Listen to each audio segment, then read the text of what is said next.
Hey there neighbors, Kevin here with eTrailer, and today we're taking a look at and showing you how to install the Helwig Front Anti-Sway Bar here on our 2023 Ford E450 chassis. So the first thing you'll probably notice once you pick up your motorhome and start driving it around is just the stark difference in handling and ride comfort compared to your passenger vehicle. Now with motorhomes, it's going to be kind of a losing battle when it comes to obviously aerodynamics and then also just sway. Now, there are some things that you can do to help kind of mitigate that and make it a much more comfortable ride quality, so that way you don't feel as tired and fatigued once you get from your home all the way up to that campsite. And one of those ways is going to be going with a larger front anti-sway bar, which is exactly what we put on our motorhome today. And what that's going to do is, the thicker the bar is, the stronger it's essentially going to be, and the better it's going to perform when we're starting to experience those sway events, which typically happen because, like I said, we got this big bulky exterior that really isn't aerodynamic. We're getting all these crosswinds just from other traffic, not to mention just if it's a windy day out. And then a lot of the time these Class C motorhomes have a lot of weight kind of more set on one side versus the other. So from there, what I typically like to recommend is maybe going with some other suspension enhancement like some sumo springs or something like that, where it can kind of help stiffen up the suspension, and then you don't have that side-to-side play as much. But like I said, starting out with that front anti-sway bar is going to make a major night and day difference for you. So with that being said, why don't we get inside, we'll get this up on the lift and you can get a closer look at it. So now that we're down in the shop, I can give you a closer look at not only our factory sway bar, but also our new sway bar that's already been installed. You can see just right off the bat, the size difference here is the biggest factor, and that is going to give us a much higher performance here. So we're going to have a lot less sway, and it should make it feel a whole lot smoother as we're transitioning from maybe highway traffic where we're getting all those crosswinds, even down to just making a turn whenever we're trying to turn onto another street or in tight quarters in a parking lot, and it'll make it a whole lot easier for us. So the difference here, like I said, this is 7/8 inches in diameter, and our new one is 1 3/8. So it's a ½ inch difference. So it's going to be a major difference when it comes to the actual handling overall. And our beam itself here, it is made of a 4140 chromoly steel, which has a high tensile strength, which means it's going to be able to flex down and then flex right back up. And it's going to keep that, and it's designed to really resist any kind of wear and tear. So I wouldn't really expect to see much wear and tear on the anti-sway bar itself. What I typically do see is the bushings either up on our axle bracket or frame bracket, depending on which one you're installing, and then the end links themselves. Usually the bushings on those will typically blow out first, or I've seen end links just kind of rust away over time. Usually that's the threaded rod versions that I've seen that happen with, not so much this one where it's one solid piece of metal, but that would be one where I'd probably see maybe the bolts are going to start rusting out and corroding over the years. But overall, just once in a while, get down here and check it out. If you start to notice you're getting some squeaking with the sway bar, most likely it is that you've run out of lubrication in your bushings, and you might have to just disassemble the axle bracket here or the frame bracket, get in there with some more lubrication, kind of smear that around, get that coated real good again, and then you should be all good to go. Overall, this should be a much needed upgrade for your ride quality, and it's going to look good the whole time because it's got a nice hammered powder coat finish on here, so you won't see kind of like what we're starting to see with this one here, where it kind of gets sun faded because the clear coat that they put over it starts to kind of wear away, and then once that's gone, you pretty much just start seeing the black paint just chip off and crack, and you'll start seeing like orange spots in it. This one's not too bad, but it's only a year old, so we'll definitely see a lot more wear and tear on some of these older models. So if this had stayed on for maybe 4 or 5 years, you'd probably really starting to see some corrosion. Now, installation of this sway bar is honestly super easy. This is one where you don't need a lift. You can honestly just kind of lay right in front of the motorhome and still reach everything. The only thing I really had a problem with was just these front bolts.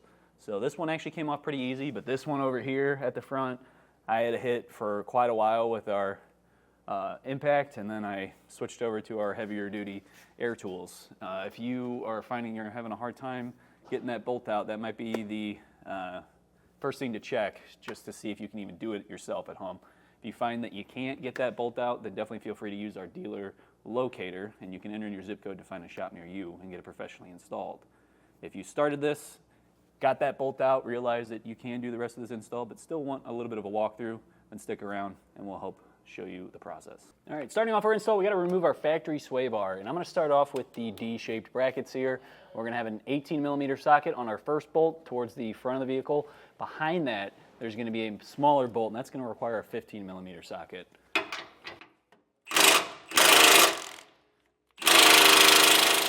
All right, so I got the first bolt out. Now there's a lot of blue Loctite on these. Did not want to come very easily. I did have to switch over to our air tools instead, just to have enough strength to actually break that free. So might be a big fight for you. Just a little heads up. Let's get to the back side here now and see how tight that one's going to be. I'm going to loosen it just a little bit, and then I'm going to switch back over to the other side because I kind of want that there. I guess it doesn't matter. This one isn't super heavy. If it does kind of swing down on you, and it's pretty small, so I think we'll be okay. I'll just pop this off. Next, we're going to be removing it from the end link, and we only just need to take off this one bolt right here, or nut, I should say, which shouldn't be too hard because once you get that loose, it should just kind of spin off, and then we can leave our end link here. We're going to be reusing that with our new one. Just pop that out, and we'll do the same thing over on the other side. While I'm loosening that though, I am going to leave this one in just to kind of help hold that up so it doesn't fall down.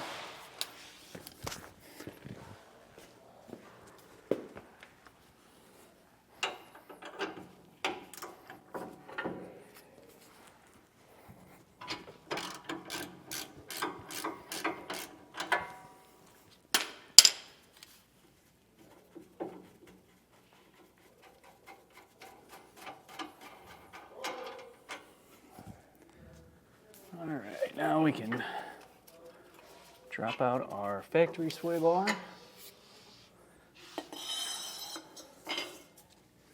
And we're going to get ready to lubricate the bushings for our new one. So grab yourself some gloves. The lubricant, pretty sticky. It's really kind of like tacky. It'll get on everything, and it's not something you really want to have on your skin. So now we're going to take our bushings, these guys right here, and we're going to lubricate them. So I'm going to squeeze in a good glob of this lubricant into our bushing here. And then once you have these all lubricated up, we're now going to attach them to our sway bar right on this little bend right here where it comes back straight. We'll pop that onto that side, one on the other.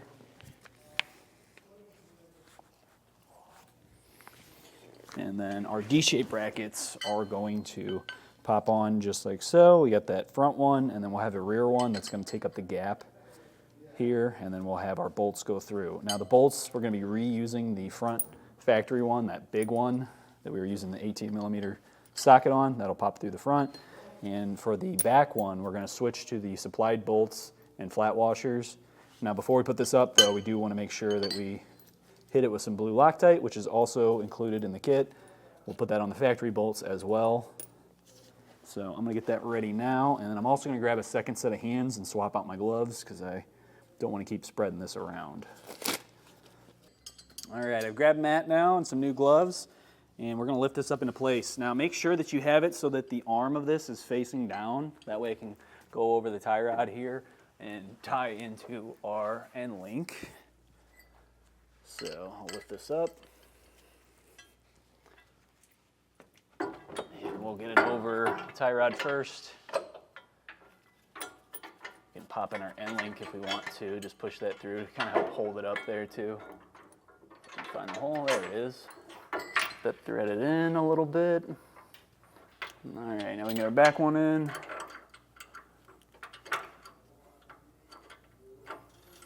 Grab my socket. Okay, a couple threads on there. All right, so it is going to be an 18mm for the front, and now with this new one, it is going to be switching down to, I think it's 17 probably, yep. So 17 now for our new bolts that were included. I'm going to snug these down real quick. Not too tight though, because I do want to have a little bit of movement here still so I can get my end links all lined up and tightened down as well.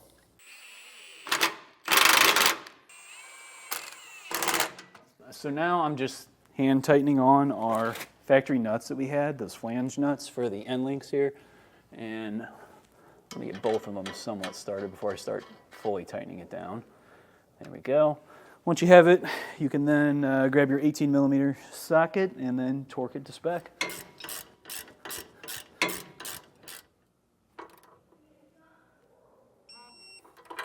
So now with all of our hardware torqued, our next step is to get off the lift here and kind of shake the vehicle. Essentially, we want to kind of stress the suspension just a bit, see if this is going to end up coming into contact with anything else. So what they recommend doing is turning your wheel all the way to the right, all the way to the left, seeing if the tie rod kind of moves anything and would come into contact with it.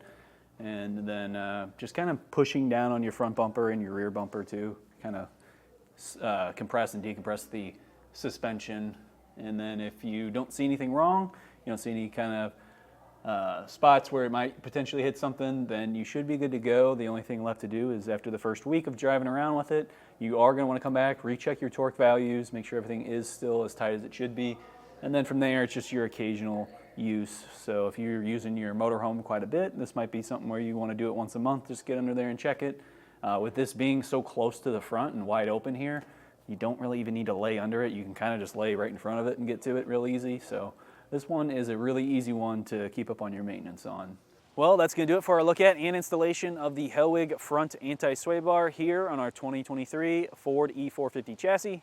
My name's Kevin, and if you still have some questions about what's going to be the right front anti-sway bar for your E450 chassis, please feel free to reach out to us via our Ask the Experts link, a comment on this video, or a phone call to our customer service department, and we'd be happy to help you out on your journey.